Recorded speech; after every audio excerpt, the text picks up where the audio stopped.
আমরা এর আগে পর্যন্ত সমাকল শিখেছি, সেগুলো কিছু নির্দিষ্ট ফর্মুলা, নির্দিষ্ট বেস আছে যেটা ডেরিভেটিভের ওপর বেস করে আমরা তার ইন্টিগ্রেশনগুলো শিখেছি। কিন্তু কিছু অনির্দিষ্ট এবং জটিল কিছু সমাকল আছে যেটাকে দুটো পদ্ধতিতে আমরা আপাতত সমাধান শিখব।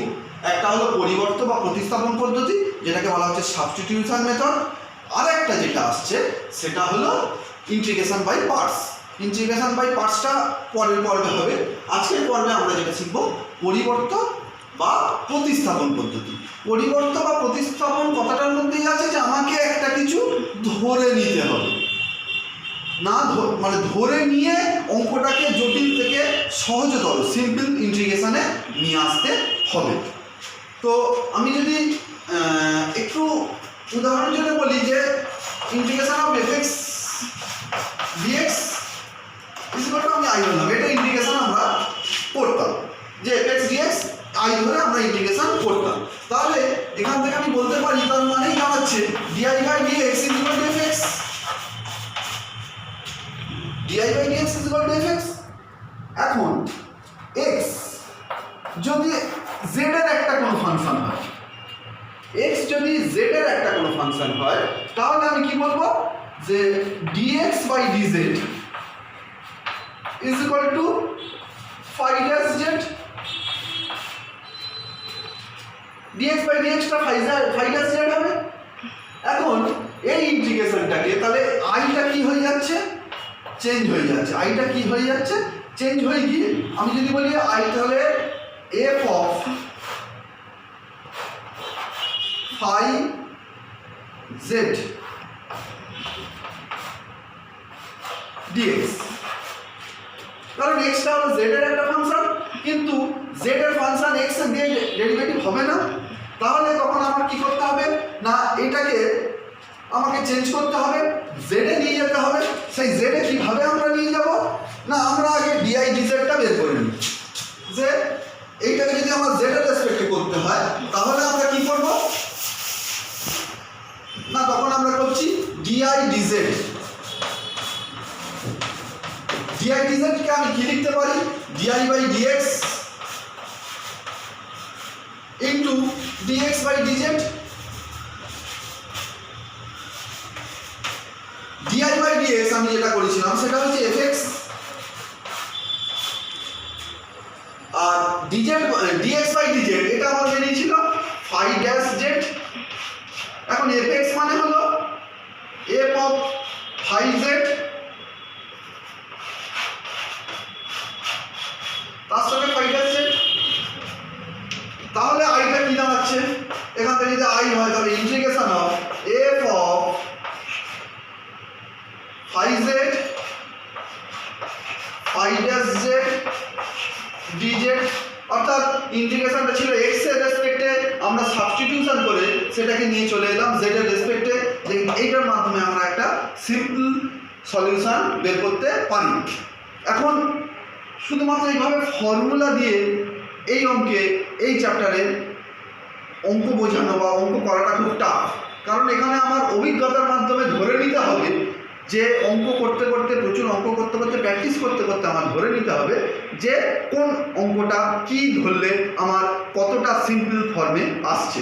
আমি একদম কয়েকটা উদাহরণ দিয়ে আমি যদি বোঝাই তাহলে ব্যাপারটা আরও সহজ থেকে সহজতর হবে। যে আমি ধরলাম sine nx integration of sine nx dx। আমরা সাইন x এর ইন্টিগ্রেশন জানি যে মাইনাস cos x, কিন্তু সাইন nx হলে তখনই চলে আসছে যে আমরা জানতাম কি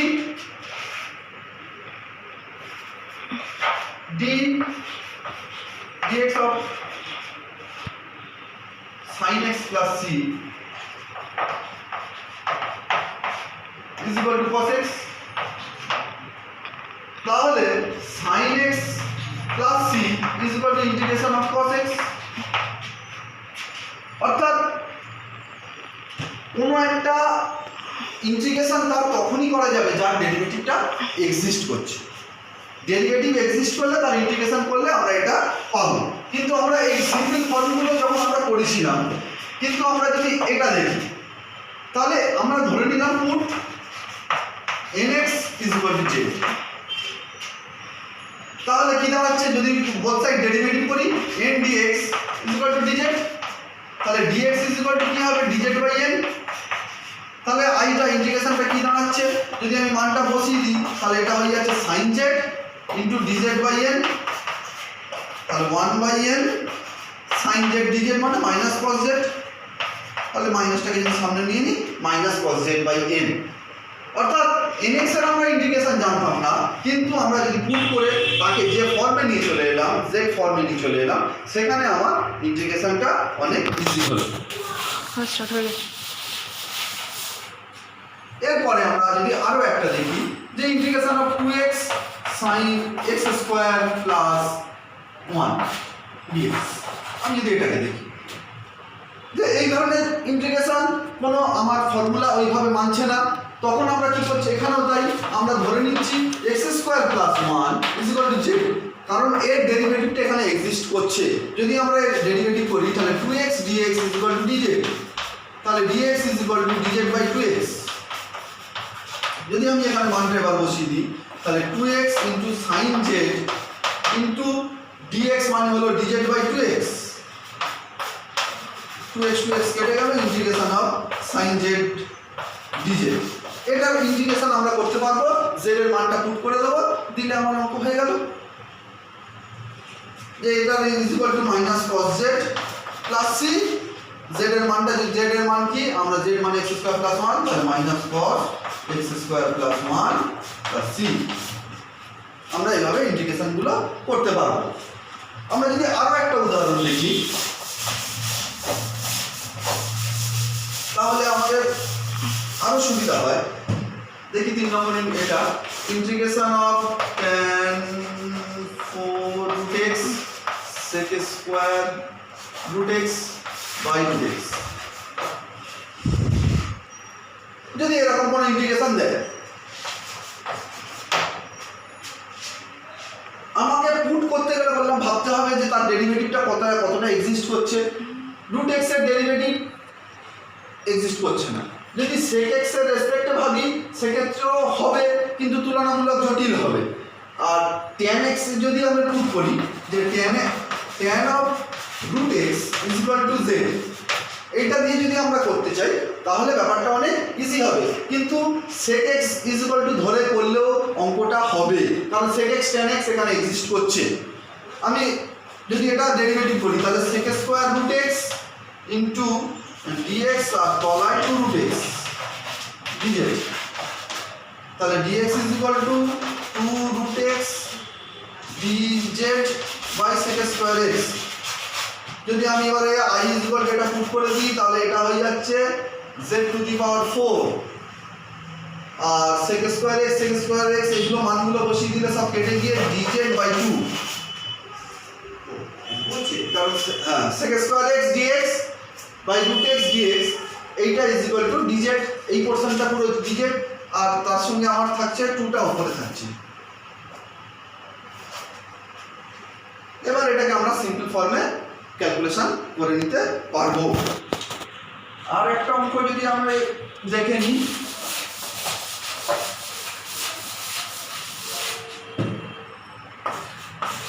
চার নম্বরে আর একটা অঙ্ক যদি আমি দেখে নিই sin of tan inverse x dx by 1 + x²। এই ধরনের অঙ্কের ক্ষেত্রেও আমরা একই সমস্যা করব যে সিম্পল ভাবে এগুলোকে করা যাবে না, এটাকে প্রতিস্থাপন পদ্ধতিতেই কিছু একটা ধরে নিতে হবে। আমরা ধরে নেব তখন tan inverse x = z, এটাকে যদি ইন্টিগ্রেশন করি 1 + x² dx = dz, এটা dz এটা sin z, integration of sin z dz। এবার এটাকে সিম্পল আমরা করতে পারবো। এইভাবে আমরা প্রতিস্থাপন পদ্ধতিতে এগিয়ে যাব অঙ্ক করতে করতে।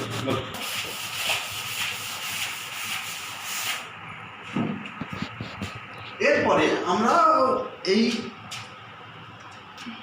পদ্ধতিতে কিছু ফর্মুলা যেগুলো আমরা এর আগে করিনি সেগুলো করতে হবে। যেমন ধরি আমি যদি বলি যে cos x এর ইন্টিগ্রেশন আমরা শিখেছিলাম sin x + c, কেন পেয়েছিলাম না আমরা জানি ডি ডিএক্স অফ এইটা পেয়েছিলাম বলে আমরা এটা করতে পেরেছিলাম যে ইন্টিগ্রেশন অফ তাহলে cos x sin x plus c হবে। কিন্তু ডি ডিএক্স অফ আমরা কিছু পাইনি যার জন্য যেটা tan x হতে পারে, এইরকম আমরা কিছু পাইনি যার জন্য ইন্টিগ্রেশন অফ tan x কি হবে আমরা জানি না, করতে পারিনি। ইন্টিগ্রেশন অফ tan x কি হবে আমরা করতে পারিনি, কারণ আমরা এমন কোনো ফাংশন পাইনি যার ডেরিভেটিভ করলে tan x পাওয়া যাবে। যার জন্য এরকম শুধু tan x না tan cot sec cosec আমরা কোনো কিছুই সেভাবে পাইনি, একটা প্রপার ফর্ম পাইনি যার জন্য সেই ফাংশনটা ডেরিভেটিভ এগুলো হতে পারে। তো তার জন্য আমরা এবারে এই সাবস্টিটিউশন পদ্ধতিতে tan x এর আমরা ইন্টিগ্রেশন বের করব। তাহলে ইন্টিগ্রেশন tan x dx এটা আমরা বের করব। তাহলে tan x মানে কি আমরা জানি sin x by cos x dx। এখন দুটো ফাংশন আমরা পেলাম, একটা sin x একটা cos x, x এর দুটো ফাংশন আমরা পেয়েছি। আমরা এটাও দেখতে পাচ্ছি যে এর ডেরিভেটিভ এইটা ফার্স্ট অর্ডার ডেরিভেটিভ, আর এর ফার্স্ট অর্ডার ডেরিভেটিভও এইটা। একটা মাইনাস থাকছে, মাইনাস প্লাসটা আমাদের চিহ্ন চেঞ্জ করাটা কোনো ব্যাপার না, সেটা আমার ফ্যাক্টর নয়। মাইনাস প্লাস চিহ্নটা কোনো ফ্যাক্টর নয়।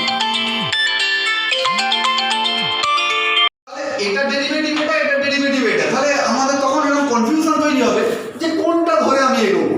কনফিউশন তৈরি হতে পারে কারণ একে অপরের ডেরিভেটিভ, অর্থাৎ ফার্স্ট অর্ডার ডেরিভেটিভটা তার এক্সিস্ট করছে। তো আমরা ধরে দিলাম লেট cos x = t, তাহলে cos x এর derivative sin x = dt minus sin x = dt sin x dx = dt। তাহলে আমরা যদি এবারে পুট করি তাহলে আমরা কি পাচ্ছি sin x dx তাহলে মাইনাস dt, যদি এটাকে i বলি তাহলে i = minus dt by t সমান সমান minus log t plus c সমান সমান log of minus log of t এর ভ্যালু যদি বসিয়ে দিই তাহলে cos x প্লাস c, মাইনাসটাকে যদি ভিতরে ঢুকিয়ে দিই তাহলে log of sec x plus t plus c, অর্থাৎ tan x এর ডেরিভেটিভ আমরা sec x পেয়ে গেলাম এই পদ্ধতিতে। এখন কথা হচ্ছে যদি আমরা sin x = t ধরতাম তাহলে কি হতো না, কি ধরবো কি ধরবো না সেটা কিন্তু আমার নিজের বুদ্ধিমত্তা দিয়ে কোনটা ধরলে সিম্পলি ফর্ম হবে এটা ধরলেও হতো cos x dx = dt। তাহলে ইন্টিগ্রেশনটা তখন হয়ে যেত কি যে t আর এটা dx = dt by cos square, তার মানে এটা নিচে হতো cos square x dt। cos square x কে 1 বাই sin স্কয়ার x লেখা যায়, তাহলে t 1 minus t square dt। এবারে আবার t স্কয়ার কে আমরা 1 মাইনাস t স্কয়ার কে যদি z ধরি এখান থেকে আমরা dt পেয়ে যাব। অঙ্কটা এখান থেকেও হবে কিন্তু জটিল হবে অঙ্কটা। এই sin x = t ধরে যদি এইভাবেও এগোতে থাকি আমাকে আরেকবার সাবস্টিটিউট করতে হচ্ছে, করে নিয়ে কিন্তু আলটিমেটলি উত্তর এটাই আসবে। তাহলে আমরা এইভাবে যেটাই যদি এই রকম কন্ডিশন খুব কম হয় যে দুটো ফাংশন এক্সিস্ট করছে যারা একটার ডেরিভেটিভ আর একটা ডেরিভেটিভ এক্সিস্ট করছে, অর্থাৎ একে অপরের ডেরিভেটিভ, এরকম ফাংশন খুব কম ক্ষেত্রেই দেখা যাবে। সেক্ষেত্রে কিন্তু যে কোনো একটা ধরে করলেই আমাদের হবে। এরকমভাবে শুধু tan cot এর ক্ষেত্রে তাই একইভাবে আমরা এগোতে পারবো। যদি আমরা sec x এর কথা বলি sec x dx, এখানে আমি sec x plus tan x দিয়ে বোথ সাইড ওপর নিচে আমার গুণ করতে হলো।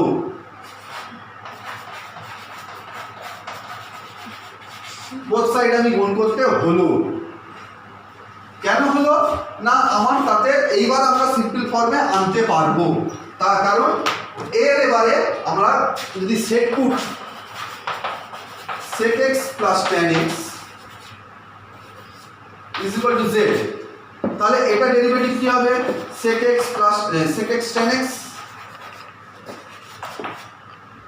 আর এটা হচ্ছে sec square x dx is equal to dz। এটাকে এখান থেকে আমি কি কমন যাচ্ছে sec x কমন যাচ্ছে, তাহলে sec x tan x plus sec x dx is equal to dz। তাহলে আমার এটা কি হচ্ছে I is equal to কি হচ্ছে, এটা is equal to dz আর নিচে z,